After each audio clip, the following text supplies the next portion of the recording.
दीपावली रे दिल्ली रे बाण फुटा बंद। आसनु जानिबा एहार सर्विसेस खबर विषय। शीत ऋतु रे जातीय राजधानी दिल्ली रे वृद्धि पाउथुबा प्रदूषण को नियंत्रण करने पर मुख्यमंत्री अरविंद केजरीवाल सरकार गत वर्ष भली चलित वर्ष बाण फुटा बाण उत्पादन संरक्षण विक्रय एवं व्यवहार को संपूर्ण निषिद्ध करने को निष्पत्ति नहीं।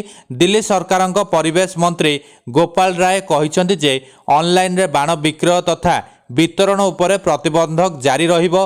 एही निषेधाज्ञा 1 जनवरी 2025 पर्यंत बलवत्त रहिबो।